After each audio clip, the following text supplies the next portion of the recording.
Hello student, welcome to my new video. आज का video class 11th के स्टूडेंटों के लिए बहुत ही ज़्यादा इंपॉर्टेंट है, क्योंकि आज के इस वीडियो में एक इंपॉर्टेंट टॉपिक पर हम डिस्कस करने वाले हैं, जो है विद्युत रासायनिक सेलों का निरूपण। विद्युत रासायनिक सेलों का कैसे हम निरूपण करते हैं, उसको आज के इस वीडियो में हम सीखेंगे जी। ठीक है ना, बहुत ही इंपॉर्टेंट टॉपिक है। जब आप क्लास 12th में जाएंगे और क्लास 12th में दूसरा चैप्टर वैद्युत रसायन आप पढ़ेंगे ना, तो उसमें न्यूमेरिकल आता है। न्यूमेरिकल उस चैप्टर से जितने भी पूछे जाते हैं वो तभी आप समझ पाएंगे जब इस टॉपिक को आप पढ़े हुए हैं, इस टॉपिक को आपने अच्छे से समझा हुआ है। ठीक है ना, तो इसलिए मैं अभी कह दे रहा हूं, अभी तो समय है, तो अभी आप समझ लीजिए। केवल आप इस वीडियो को देखिए, आपको समझ में आ जाएगा। ठीक है ना, याद रखेंगे, बहुत ही इंपॉर्टेंट है। चलिए जी, यहाँ पे हमने लिख दिया क्लास 11th केमिस्ट्री, हम 8 चैप्टर अपना पढ़ रहे हैं, रेडॉक्स अभिक्रिया। अब देखिए यहाँ पे हमने लिख दिया है कि विद्युत सेलों का निरूपण या गैल्वेनिक सेलों का निरूपण, ये दोनों नाम से पूछा जा सकता है, विद्युत सेलों का निरूपण या गैल्वेनिक सेलों का निरूपण। अब ये सब क्या होता है, यहाँ पे कुछ नियम है, उसको हम पहले जान लेते हैं, उसके बाद हम आगे आपको बताएंगे जी। ठीक है ना, इसमें ऐसा नहीं है कि परिभाषा आपको लिखना है, ऐसा नहीं है, बस समझना है। ठीक है ना, और इस वीडियो को देख लेंगे तो आपको समझ जाएंगे कि कौन कौन सी बातें बताई गई हैं। चलिए, तो विद्युत रासायनिक सेलों का निरूपण कैसे होता है, तो इसमें कुछ पॉइंट्स है जिसको हमें जानना पड़ेगा। सबसे पहला हमारा जो पॉइंट्स है वो क्या कहता है, समझिएगा जी। यहाँ पे हमें सबसे पहला हमारा पॉइंट्स ये कहता है, पहला हमारा पॉइंट्स कि सेलों के निरूपित करते समय, मतलब जब हम सेलों का निरूपण करते हैं तो एनोड को बाईं ओर और कैथोड को दाईं ओर लिखते हैं। मतलब क्या है कि जब हम सेलों का निरूपण करेंगे तो एक एनोड होता है और एक होता है कैथोड। ठीक है ना, एक एनोड होता है, एक कैथोड होता है। तो जो एनोड है ना उसको बाईं ओर हम लिखेंगे और जो कैथोड है उसको हम दाईं ओर लिखेंगे। ठीक है ना, जैसे कि ये अगर एक हम कह सकते हैं तो ये इधर वाला क्या हो जाएगा, इधर वाला बायां हो जाएगा, और इधर वाला क्या हो जाएगा, इधर वाला दायां हो जाएगा। ठीक है ना, ये बीच का हिस्सा है, तो इधर बायां इधर दायां, तो एनोड को बाएं की ओर और कैथोड को दाएं की ओर लिखते हैं। पहली पॉइंट्स आपको समझ में आ गई है, तो आगे बढ़ते हैं जी। चलिए, अब दूसरी हमें ये बातें कहता है, चलिए इसको आप याद रखेंगे तो बेटर रहेगा। दूसरी हमें ये पॉइंट्स यहाँ पे कहा जाता है कि पदार्थों की अवस्था को अलग करने के लिए इस तरीके का एक इन्वर्टेड, मतलब एक कामा का एक हम क्या करते हैं, लाइन का प्रयोग करते हैं। ठीक है ना, इस बात को आप याद रखेंगे कि एक लाइन का प्रयोग करेंगे कब, पदार्थों की अवस्थाओं को अलग अलग दिखाने के लिए, अलग करने के लिए एक हम लाइन खींचते हैं, एक रेखा खींचते हैं। तीसरा, ये बस याद रखिएगा आप। अगला कहता है कि समान प्रवस्था वाले पदार्थों के बीच कॉमा का प्रयोग करते हैं। मतलब समान प्रवस्था वाले जो पदार्थों के बीच हम क्या करेंगे, कॉमा का प्रयोग करेंगे। वो आगे आपको समझ में आएगा कि इन सभी का उपयोग कहाँ होगा। अगला यहाँ पे कह रहा है कि लवण सेतु के लिए हम डबल रेखा का इस तरीके से प्रयोग करेंगे जी। ठीक है ना, अगला नेक्स्ट हमारा कहता है रूल कि जो गैसों का दाब, आयन की सांद्रता व आयनों की जो अवस्था होती है उसको बीच में हम लिखते हैं। ठीक है ना, दो मतलब दो हम कहते हैं छोटा कोष्टक के बीच में लिखते हैं। जैसे गैसों का दाब लिखना होगा तो हम छोटे कोष्टक में ही लिखेंगे कि जैसे 1 एटीएम दाब, 2 एटीएम दाब, जितना दाब हो कोष्टक के अंदर लिखेंगे। या आयनों की सांद्रता हो, ठीक है ना, 1 मोल सांद्रता हो, C1 सांद्रता हो, C2 सांद्रता हो, उसको कोष्ट में लिखेंगे। फिर से आयनों की अवस्था हो कि वो सॉलिड है, लिक्विड है या गैस ही अवस्था में है, उसको भी कोष्ट में ही लिखेंगे। आगे आपको समझ में आ जाएगा। अंतिम हमारा ये रूल कहता है, ये नियम है कि याद रखेंगे इसमें कि गैसीय इलेक्ट्रोड के लिए, मतलब जो गैसीय इलेक्ट्रोड है उसके लिए कैथोड में गैसों को पहले, ठीक है ना, कैथोड में गैसों को पहले लिखते हैं और एनोड में गैसों को बाद में लिखते हैं। ठीक है ना, इस बात को याद रखेंगे। अभी ये भी आपको समझ में नहीं आएगा, मैं जानता हूं। अभी इसमें से आपको लगभग 20% ही केवल समझ में आया होगा, 80% समझ में नहीं आया होगा कि भैया ये सब का उपयोग कहाँ होगा, क्या है ये सब, तो उसको हम डिस्कस करेंगे। ये परिभाषा नहीं है कि परिभाषा उदाहरण लिख दिए काम चल गया, भैया निरूपण है, आपको ऐसे ही लिखना पड़ेगा। ठीक है ना, चलिए अब देखिए एग्जाम्पल से, अब यहाँ से आपको जो 20% समझ में आया था, इस एग्जाम्पल को समझेंगे तो आपको 60% समझ में आ जाएगा। देखिए कैसे, तो यहाँ पे कह रहा है सबसे पहली बात, ये क्या हुआ है, ये सेलों का निरूपण ये किया गया है, एक अभिक्रिया है, इसको सेलों में इसको निरूपित कर दिया गया है। जैसे कि यहाँ पे लिखा गया है Cu, ये क्या है, इस कोष्ठ में S लिखा गया है। एस मतलब सॉलिड, मतलब ठोस है, जो कॉपर है वो ठोस अवस्था में है, इसलिए इसको कोष्ठक में लिखा गया है। फिर से एक लाइन के साथ फिर से आपको क्या लिखा है, Cu2+, फिर से Aq मतलब क्या है, एक्वा है, ठीक है, द्रव अवस्था हम कह सकते हैं, जलीय विलयन है। और यहाँ पे कॉमा देकर फिर से 1 मोल दिया है, मतलब 1 मोलर इसकी क्या है, सांद्रता है। फिर से ये डबल इस तरीके से रेखा दिया जाएगा, जिसे हम लवण सेतु कहते हैं, अभी आपको डिस्कस करेंगे। Cl2 है, और Cl2 जो क्लोरीन है वो गैसीय अवस्था में, इसीलिए G लिखा गया है। फिर से कॉमा 1 एटीएम हमने लिखा है, 1 एटीएम क्या होता है, दाब का मात्रक। फिर से यहाँ पे एक रेखा के साथ यहाँ पे Cl- लिखा गया है, ये जलीय विलयन है क्लोरीन का। और यहाँ पे 1 कॉमा के साथ 1m लिखा गया है, ये इसकी सांद्रता है, ठीक है ना। फिर से एक रेखा के साथ C क्या लिखा गया है, CS लिखा गया है, मतलब जो कार्बन है वो सॉलिड अवस्था में है।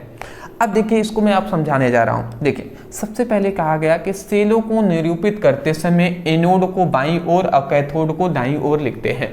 आप समझिएगा जी, यहाँ पे जो कॉपर है, ठीक है ना, तो कॉपर पे एक भी आवेश नहीं है, इसका मतलब ये इसके पास जितने इलेक्ट्रॉन है उतने इसके पास अभी भी हैं। परंतु यहाँ पे देखेंगे तो Cu2+ हो गया है, तो यहाँ पे कॉपर से Cu मतलब Cu से Cu2+ हुआ। तो देखिए कभी भी कोई भी पदार्थ है उस पर कोई भी प्लस चार्ज कब आता है, जब वो इलेक्ट्रॉन को किसी को देता है। मान लेते हैं उसने 2 इलेक्ट्रॉन को दिया, तो उस कोई भी चीज है तो उस पर 2 प्लस चार्ज आ जाएगा, ठीक है ना, 2 धनात्मक आ जाएगा। उसी प्रकार कॉपर है, Cu है, इस पर Cu2+ कब आएगा, क्यों आया है, क्योंकि इसने कॉपर ने 2 इलेक्ट्रॉन किसी को दिया है। हम इतना रूल से ऑक्सीकरण हमने पढ़ा है, तो ऑक्सीकरण कब होता है जी, हमने पढ़ा है कि जब कोई भी पदार्थ अपने इलेक्ट्रॉन को किसी को देता है, डोनेट करता है, तो वहां पे ऑक्सीकरण की क्रिया होती है। और जहां पे ऑक्सीकरण की क्रिया होगी उसे हम क्या कहते हैं, उस वाले को हम एनोड कहते हैं। क्या कहते हैं, एनोड। तो यहाँ पे एनोड, इसको हम क्या कहेंगे जी, इस वाले को एनोड कहेंगे। तो ये हमारा क्या हो गया, एनोड हो गया। बात आप समझ रहे हैं, क्यों एनोड हुआ है, क्योंकि कॉपर 2 इलेक्ट्रॉनों को दिया है, इसीलिए तो एनोड हो गया। अब यहाँ पे इधर ये क्या है, लवण सेतु है, ठीक है ना। मैं इसको ऊपर लिख दूं क्या, मैं इसको ऊपर लिख दे रहा हूं, ये वाला क्या है, एनोड है। अच्छा, ये आपको पता है ना लवण सेतु है, ये लवण सेतु है, ठीक है। उसके बाद यहाँ पे देखेंगे Cl2 है, और ये Ag गैसीय अवस्था में 1 एटीएम दाब, और ये Cl2 है, और यहाँ पे देखेंगे तो ये Cl- हो गया है, मतलब क्लोरीन से क्लोरीन माइनस, Cl से Cl- हो गया है। तो माइनस कब आता है, जब कोई भी इलेक्ट्रॉन, कोई भी पदार्थ किसी और से इलेक्ट्रॉन को ग्रहण करता है अपने अंदर, तो एक माइनस आया है, इसका मतलब इसने, ये जो क्लोरीन है उसने 1 इलेक्ट्रॉन को ग्रहण किया है। तो ग्रहण अगर कर लिया, तो ग्रहण, जब कोई भी पदार्थ अपने अंदर इलेक्ट्रॉनों को ग्रहण करता है तो वहां पे अपचयन की क्रिया होती है। अपचयन की क्रिया हो गई तो इसका मतलब ये कौन सा हो जाएगा, जहां अपचयन होता है उसी को हम कैथोड कहते हैं। तो ये क्या हो जाएगा, ये कैथोड हो जाएगा, ये क्या हो जाएगा, कैथोड। तो इसको हम क्या लिखेंगे, कैथोड, ठीक है जी, ये कैथोड हो गया। मतलब इधर वाला एनोड और इसके बाद इधर वाला लवण सेतु के बाद इधर वाला क्या हो जाएगा, कैथोड हो जाएगा। तो रूल ही हमें कहा था कि सेलों को निरूपित करते समय, देखिए ये सेलों का निरूपण हुआ है, तो सेलों को निरूपित करते समय एनोड को बाईं ओर, तो देखिए ये बाईं ओर है ना, तो एनोड को बाईं ओर और कैथोड को दाईं ओर लिखते हैं, कैथोड को दाईं ओर लिखते हैं। समझ में आ गया ना। तो इसी प्रकार सेलों का निरूपण होता है, ठीक है ना। तो देखिए सेलों को, एनोड को हमने बाईं ओर लिखा है और कैथोड को दाईं ओर लिखा है, ठीक है ना। तो इतनी बात समझ गए होंगे। दूसरा कह रहे हैं पदार्थों की अवस्था को अलग करने के लिए एक सिंगल हम रेखा का प्रयोग कर देते हैं। तो देखिए यहाँ पे कॉपर है और यहाँ पे Cu+ है। तो देखिए हमने यहाँ पे क्या किया है, एक मतलब रेखा को, इन दोनों पदार्थों को अलग करने के लिए एक रेखा का प्रयोग यहाँ पे किया है। फिर से देखिए यहाँ पे कॉपर है, यहाँ पे कॉपर है, तो ये अलग हो गए हैं। फिर से यहाँ पे देखेंगे Cl है और फिर से Cl है, इन दोनों को अलग करने के लिए ये हमने एक रेखा का प्रयोग किया है। फिर से यहाँ पे Cl है, यहाँ पे कार्बन है, इसके लिए भी एक हमने रेखा का प्रयोग किया है। तो यहाँ पे कह रहा है ना, पदार्थों की अवस्था को अलग करने के लिए हम क्या करते हैं, हम एक सिंगल रेखा का प्रयोग करते हैं जी। तो ये क्या हो जाएगा, ये प्रवस्था सीमा हो जाएगी। जो अलग कर रहा है ना, इसे हम प्रवस्था सीमा कहते हैं। तो मैं नाम यहाँ पे लिख दे रहा हूं जिससे आपको हमेशा याद रहेगा। इस वाले को, इसे हम क्या कहते हैं जी, इसे हम कहते हैं प्रवस्था सीमा, ठीक है जी। और इसे भी हम क्या कहेंगे, इस देखिए इसको भी इसको भी, इन दोनों को हम क्या कहेंगे, प्रवस्था सीमा, ठीक है जी। इतनी बात समझ गए। ये डबल वाला क्या है, इसको हम लवण सेतु,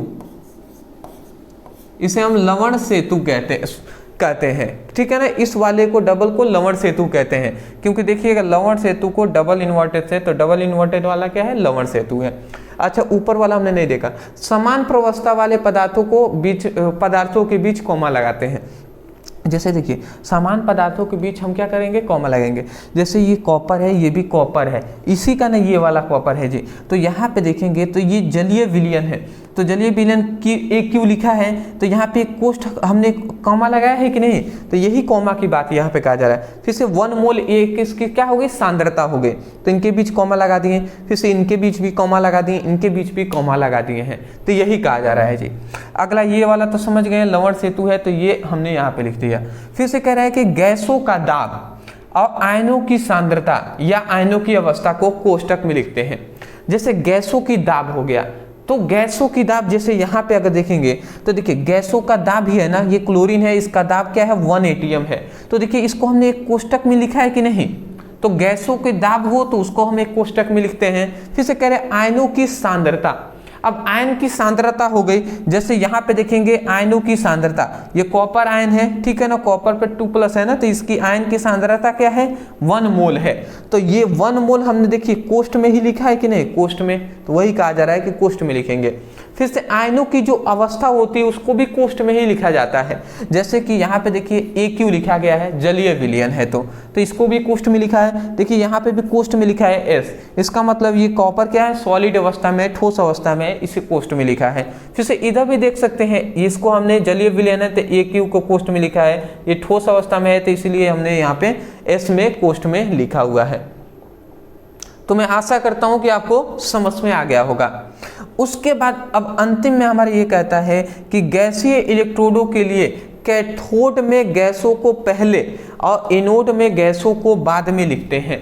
मतलब गैसीय इलेक्ट्रोडों के लिए, ये एक गैसीय इलेक्ट्रोड है तो इसके लिए कैथोड में गैसों को पहले लिखते हैं। मतलब ये इसके बाद इधर वाला कैथोड है, लवण सेतु के बाद वाला एनोड है, तो कह रहा है कि कैथोड में गैसों को पहले लिखते हैं। मतलब कैथोड ये वाला है ना, तो इसमें गैस वाले पदार्थ को पहले लिखेंगे। तो देखिए जैसे Cl एक गैस है, तो गैस वाले को पहले लिखा गया है कि नहीं, पहले लिखा गया है। उसके बाद ना एक्वा को हमने लिखा है, एक्वा जो है, उसके बाद सॉलिड को लिखा है, जलीय विलयन को लिखा है, फिर से हमने ठोस पदार्थों को लिखा है। तो कह रहा है कि कैथोड में गैसों को पहले लिखेंगे और एनोड में गैसों को बाद में लिखते हैं। तो एनोड में गैस जो है उसको बाद में लिखेंगे। तो देखिए पहले हमने, देखिए एनोड है तो इसमें गैस को पहले लिखे हैं, नहीं लिखे हैं, हमने सॉलिड को लिखा है, ठीक है ना। फिर से एक्वा को लिखा है, फिर अगर कोई आता तब गैस हम लिखते हैं, ठीक है ना। मतलब जस्ट अपोजिट, इसमें गैस लेंगे, फिर से जलीय विलयन, फिर से सॉलिड को लिखेंगे। और उसी प्रकार एनोड में पहले हम सॉलिड लेंगे, फिर एक्वा लेंगे, फिर जलीय विलयन, सॉरी जो हमारा गैस होगा वो लेंगे। तो आपको केवल, आपको इससे ज़्यादा कुछ समझना नहीं है, आपको लिखने के आता है तो ऐसे ही आपको लिखना है। और इसमें मेन आपको क्या समझना है, क्या क्या समझना है ये सुन लीजिए। ये आपको जानना है, ये प्रवस्था सीमा है, ये लवण सेतु है, ठीक है ना, ये प्रवस्था सीमा है, ठीक है। उसके बाद ये जान लेना है गैसों का आदाब है, गैसों का आयन का सांद्रता है, इसे हम कोष्ठ में लिखते हैं इस प्रकार। ये G क्या है, ये 1 atm है, ये क्या है, क्यों ऐसे लिखे गए, ये बस इतना ही आपको जानना है, ठीक है ना। इससे ज़्यादा आपको कोई जानने की आवश्यकता नहीं है, वो क्लास 12th में जाएंगे तो आपको जानने को मिलेगा।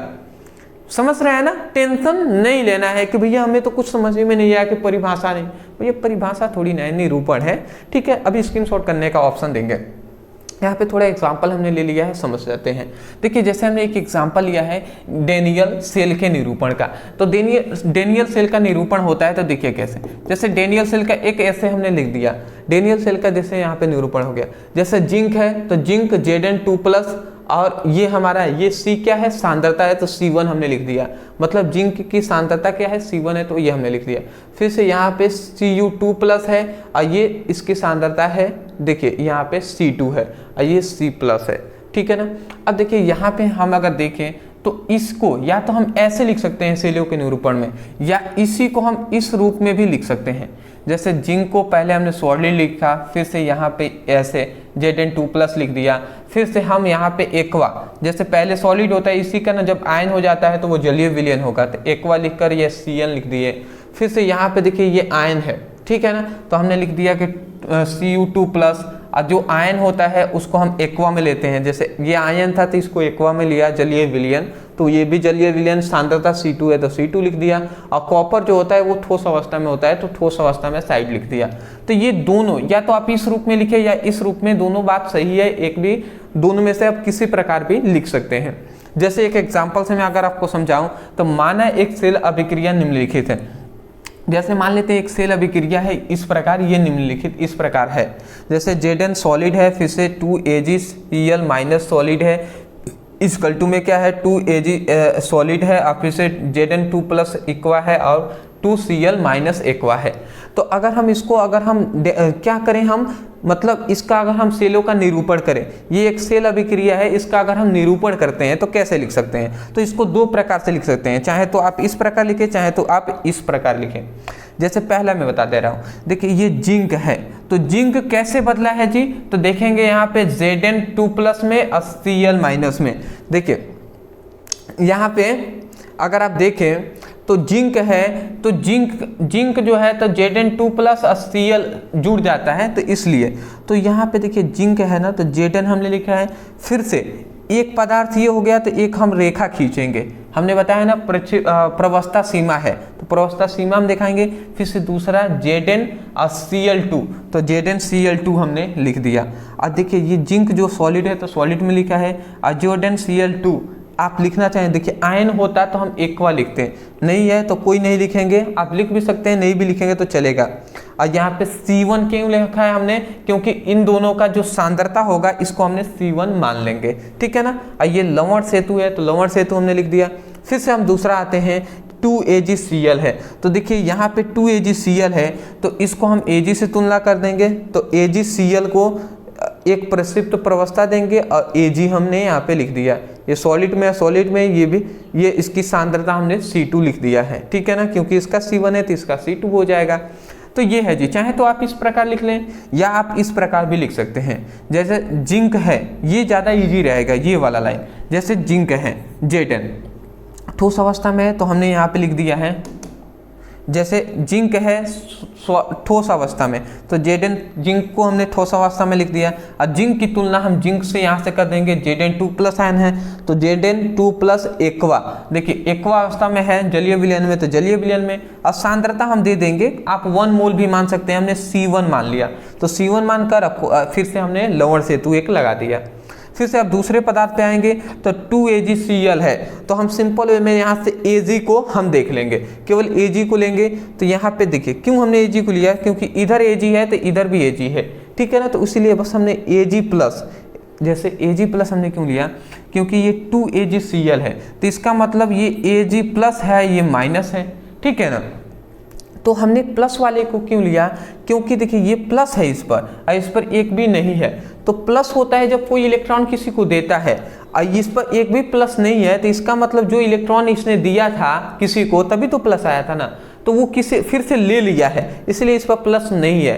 तो इसका मतलब ये अपचयन की क्रिया हुई है, इसका मतलब क्या है, ये कैथोड है, ठीक है ना। तो कैथोड को बाईं ओर लवण सेतु के लिखते हैं, तो इसीलिए हमने केवल Ag को लिया है, तो Ag को हमने लिया। फिर से ये Ag किस अवस्था में, जलीय विलयन में, सांद्रता इसका C1 माने तो इसका C2 मान लेंगे, एक प्रवस्था सीमा लगा देंगे और ये Ag को लिख देंगे सॉलिड अवस्था में। तो आप ऊपर तरीके से लिखें या इस तरीके से, दोनों बात एक ही है जी। टेंशन नहीं लेना है, मैं आपसे पहले भी कह दे रहा हूँ, ये टॉपिक जो है ना ज़्यादातर स्टूडेंटों को समझ में नहीं आता है, फिर भी जितना भी आपको समझ में आया ना उतना ही काफ़ी है, ठीक है ना। बस इतना आप याद रख लेंगे, ये प्रवस्था सीमा है, ये लवण सेतु है, ये एक्वा जलीय विलयन है, ये C1 सांद्रता है, ये C2 सांद्रता है, सॉलिड अवस्था में S है, ठीक है। इस तरीके से हम लिखते हैं, बस इतना समझिए। क्लास 12th में आइएगा, फिर हम आपको समझाएंगे पूरा डिटेल में, वहां पे सब जब सिलेबस पढ़ेंगे ना अकॉर्डिंग टू अकॉर्डिंग, तब आपको समझ में आएगा। यहाँ तो आपको बस बीच में एक छोटा सा टॉपिक दे दिया, उसके अंदर आपको ये थोड़ा सा समझा दिया जिससे आपको याद रहेगा आगे।